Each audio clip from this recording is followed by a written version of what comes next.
ஒரு கட்சி தன்னோட கூட்டணிக்கு வரணும், தங்களோட எதிர்பார்த்து அழைக்கிறது இயல்புதான். இது இன்னைக்கு நேத்து இல்ல, நீண்ட காலமா அழைப்பாங்க. உங்களுக்கு தெரியும் என்னுடைய நிலைப்பாடு, அது ஒரே நிலைப்பாடு தான். அதை திரும்ப திரும்ப சொல்றதுக்கு அது ரொம்ப இதா இருக்கு. அதையே திரும்ப திரும்ப பதிவு செய்ய வேண்டியது இருக்கு. அதனால அத எங்க கொள்கை அது இல்லை. தேர்தல் அரசியல், கட்சி அரசியல் செய்யறவர்கள் தான் கட்சிகளை தேடி, கட்சி தலைமையை தேடி, கட்சி தலைமை அலுவலகங்களை தேடி போவாங்க. நாங்க முழுக்க முழுக்க மக்கள் அரசியல் செய்கிறவர்கள், மக்களிடமிருந்து மக்களுக்காக வந்த பிள்ளைகள்.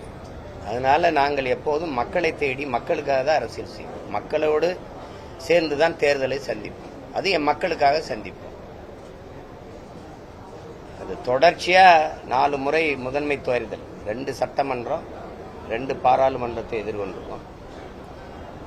வெற்றி தோல்வி அதை தாண்டி 5வது முறையும் ஒரு கட்சி தனிச்சு போட்டியிடுதுன்னா அது நாம் தமிழர் கட்சியா தான் இருக்கும். அது 234 தொகுதியிலையும் போட்டியிடுவேன். 117 பெண்களுக்கு வாய்ப்பு, 117 ஆண்களுக்கு வாய்ப்பு. அரசியல் வரலாற்றில் நிராகரிக்கப்பட்ட தமிழ் சமூகங்கள் இருக்கு, அவங்களுக்கெல்லாம் தேர்தலில் வாய்ப்பு. பல பொது தொகுதிகளில் ஆதிக்குடிகளுக்கு வாய்ப்பு. அப்படி நினைக்கிறத மறுபடியும் சொல்றேன், எங்களுடைய பயணம் எங்கள் கால்களை நம்பிதான். எங்கள் தலைவர் எங்களுக்கு கற்பிச்சது என் விடுதலை என் கையில் தான், எங்கள் விடுதலை எங்கள் கையில் தான். அடுத்தவர் கால்களை தோள்களை நம்பி நாங்கள் எங்கள் பயணத்தை தொடங்கினால் எங்கள் இலக்கை நோக்கி அந்த பயணம் போகாது. பிறர் தோள் மீது ஏறி நின்று நான் உயரமானவன் என்று காட்டுவதை விட தனித்து நின்று உண்மையான உயரத்தை காட்டுவதே மேலானது. அந்த தத்துவத்தை படித்த பிள்ளைகள் நாங்கள் தனிச்சுதான் போட்டிடுவோம்.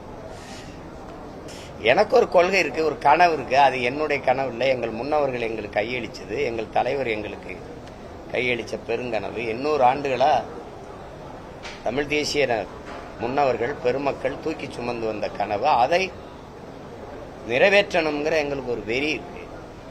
நெஞ்சு முழுமைக்கும் காயம் இருக்கு, அதுக்கு மருந்து தேடுற தேடல் இருக்கு. எல்லா வேதனைக்கும் ஒரே மருந்து தான் சாதனை. அதுக்கு போராடுற பிள்ளைகள் எங்களை போய் அங்க போயிருவியா, இங்க போயிருவியா, அந்த கூட்டணிக்கு போயிருவியா, அதெல்லாம் நானும் பல ஆண்டுகளா சொல்லிட்டேன். உங்களுக்கு வேற கேள்வி கிடைக்கல, எனக்கு அதையே பதில சொல்லி திகட்டிருச்சு.